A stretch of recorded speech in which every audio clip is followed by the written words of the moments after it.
My stepbrother tormented me for years and wrecked my engagement party. I banned him from my wedding. I, 29F, have been dealing with ongoing issues with my stepbrother Robert, 31M, for years now, but things really came to a head at my recent engagement party. To give you some context, I've known Robert since I was 12 when my mom married his dad. My parents had divorced when I was 8, and those 4 years were just me and my mom against the world.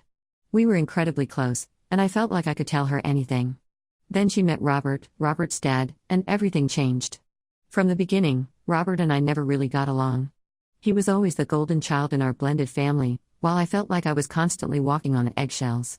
I remember the first time I met Robert, it was at a dinner where our parents announced their engagement. Robert spent the entire meal sulking and making snide comments. When I tried to make conversation, he just glared at me and said, "Don't think you're going to be my sister. I don't need one."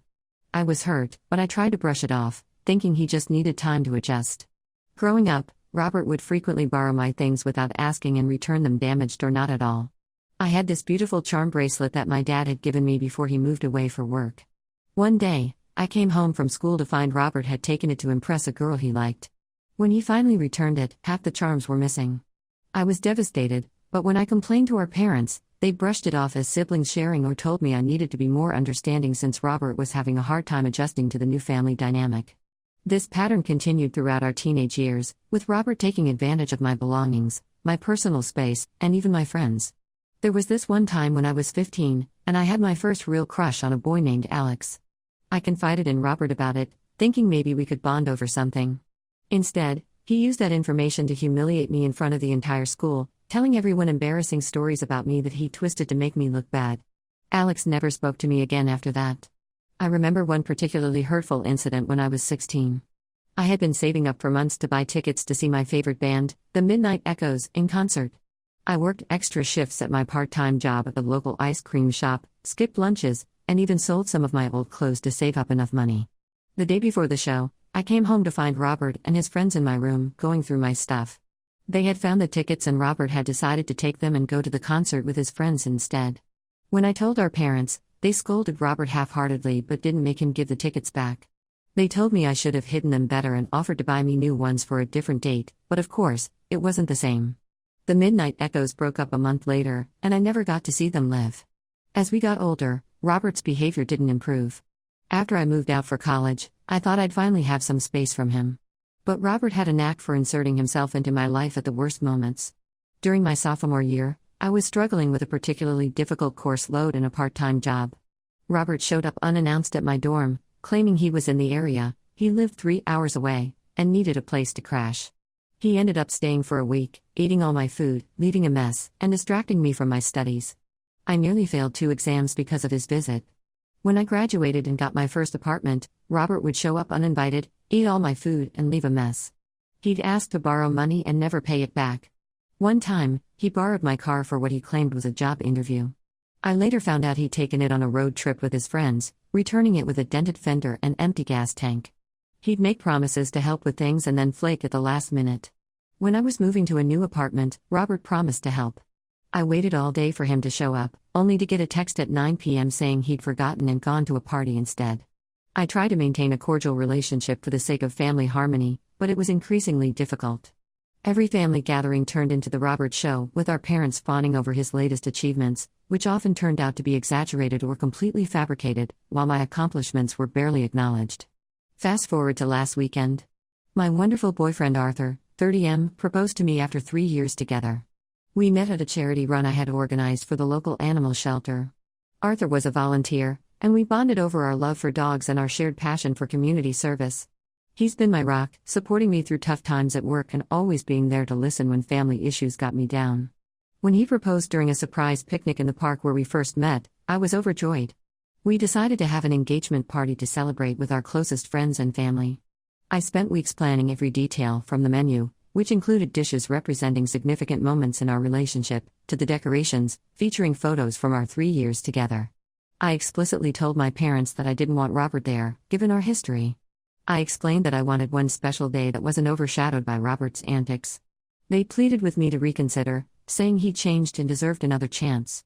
My mom guilt-tripped me, saying, "He's your brother, and family should be there for these moments."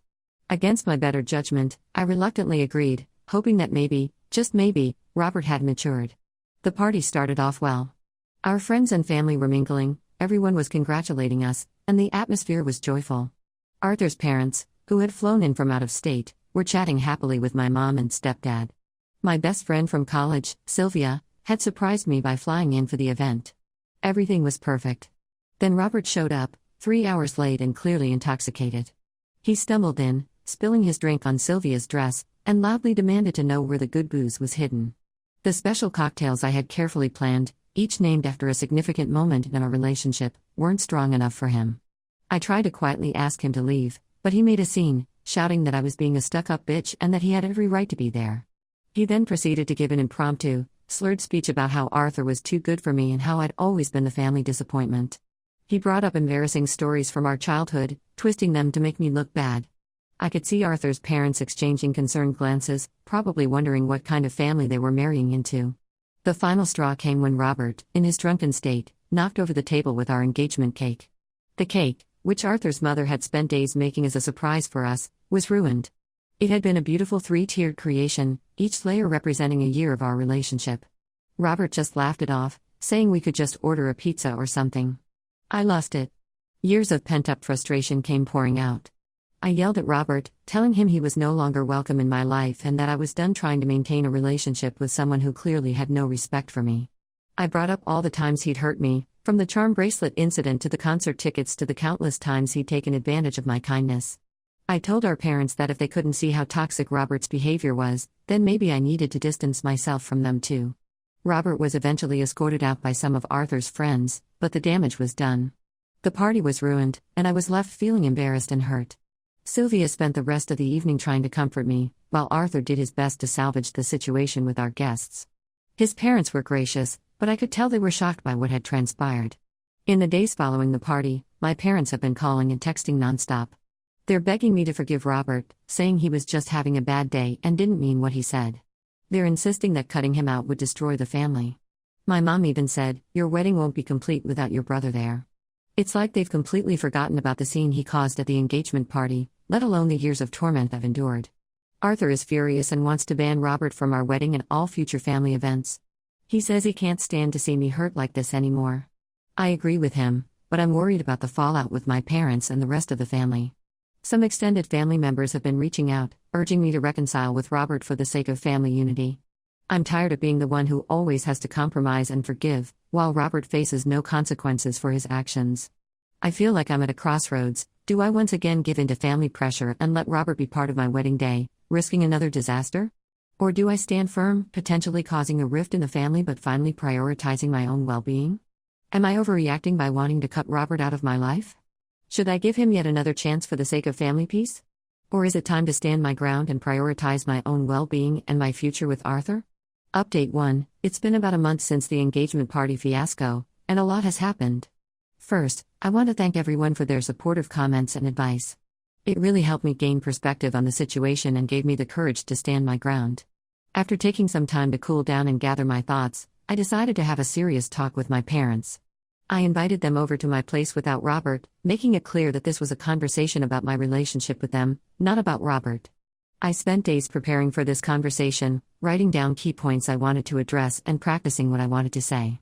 When they arrived, I could tell they were apprehensive. My mom tried to immediately start talking about Robert, but I firmly redirected the conversation. I laid everything out on the table. I told them about all the times Robert had hurt me over the years, not just the recent incident. I brought up specific examples, the charm bracelet, the concert tickets, the car incident, and explained how each event had chipped away at my trust and self-esteem. I explained how their constant defense of his behavior had made me feel invalidated and unimportant in the family. I told them about the times I had achieved something I was proud of, like organizing that charity run where I met Arthur, only to have it overshadowed by Robert's latest drama. I was honest about how their pressure to forgive Robert was damaging our relationship, making me dread family gatherings and question my place in the family. To my surprise, my mom broke down in tears.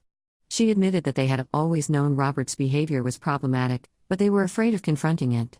Apparently, Robert had struggled with substance abuse issues in his teens, something I hadn't known, and they were always walking on eggshells, afraid he'd relapse if they were too hard on him. My mom shared a story from when Robert was 16. They had found drugs in his room and confronted him about it. Robert had become so angry that he disappeared for 3 days. They were terrified, imagining all sorts of horrible scenarios. When he finally came home, they were so relieved that they promised themselves they'd do anything to keep him on track. This explained a lot about their permissive attitude towards Robert, but it didn't excuse it. My stepdad was more defensive at first. He talked about how hard it had been to blend our families, how he had always tried to treat me like his own daughter.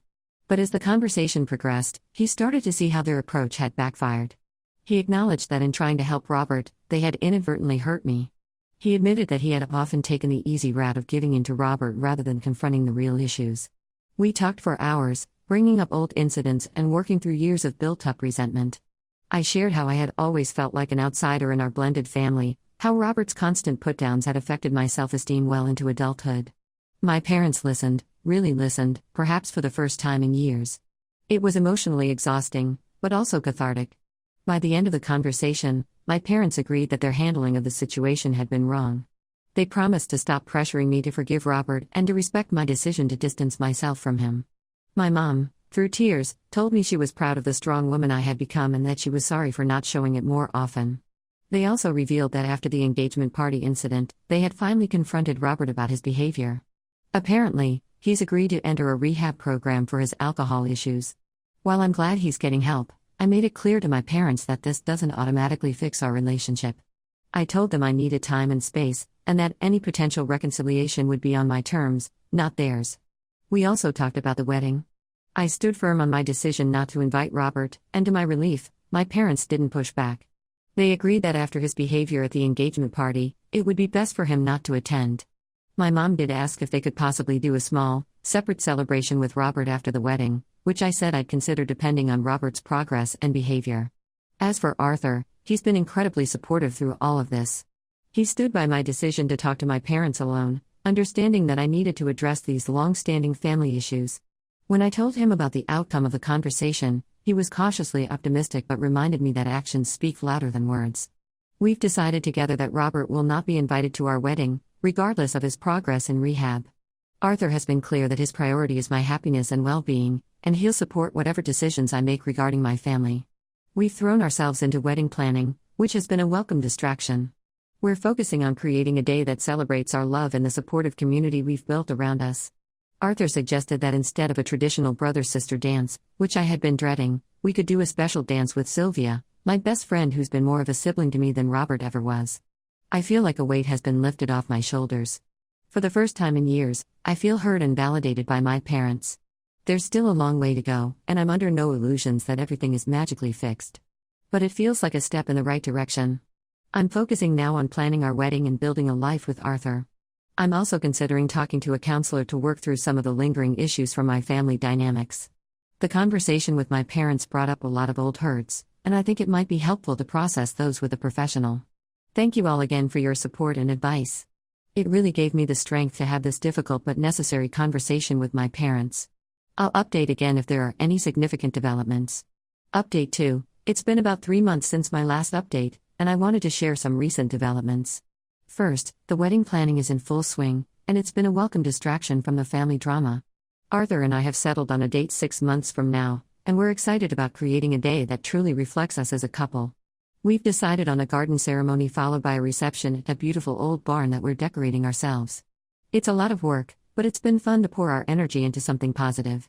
As for the situation with Robert, things have been complicated. He completed his 30-day rehab program about a month ago. My parents, ecstatic about his progress, immediately started pushing for a family reconciliation. They called me, talking about how Robert was a changed man and how he wanted to make amends. I stood my ground, reminding them of our previous conversation and my need for space. Despite my wishes, Robert reached out to me directly last week. He sent a long email, apologizing for his behavior at the engagement party and acknowledging the years of hurt he'd caused. He talked about his struggles with alcohol and how rehab had opened his eyes to the pain he'd inflicted on others. He mentioned specific incidents, the charm bracelet, the concert tickets, the time he humiliated me in front of my crush, and took full responsibility for his actions. The email seemed heartfelt, but I couldn't help feeling skeptical given our history. In his email, Robert also shared some of his own struggles that I hadn't known about. He talked about feeling pressured to live up to our stepdad's expectations, and how he turned to alcohol to cope with feelings of inadequacy. He mentioned that he'd always been jealous of my accomplishments and the easy relationship I seemed to have with our mom. While this provided some context for his behavior, I reminded myself that it didn't excuse it. I shared the email with Arthur, and we had a long discussion about how to proceed. We agreed that while Robert's efforts to change were commendable, 30 days of sobriety didn't erase years of hurt. We decided to respond with a polite but firm email, acknowledging his apology but maintaining our boundaries. In the email, I told Robert that I appreciated his apology and was glad he was getting help. However, I also made it clear that I needed more time and that trust, once broken, takes a long time to rebuild. I reiterated that he would not be invited to the wedding, as that decision was final. I explained that while I was open to the possibility of rebuilding our relationship in the future, it would need to happen slowly and on my terms. Robert's response surprised me. Instead of the angry outburst I half expected, he wrote back saying he understood and respected our decision. He said he hoped that over time, he could prove through his actions that he had changed, but he wouldn't push for a relationship I wasn't ready for. He even offered to write a letter to Arthur apologizing for his behavior at the engagement party. This mature response has left me feeling conflicted. On one hand, it seems like Robert might genuinely be trying to change. On the other, I can't forget the years of hurt and the disastrous engagement party. Arthur has been my rock through all of this, reminding me that it's okay to take things slow and prioritize my own well-being.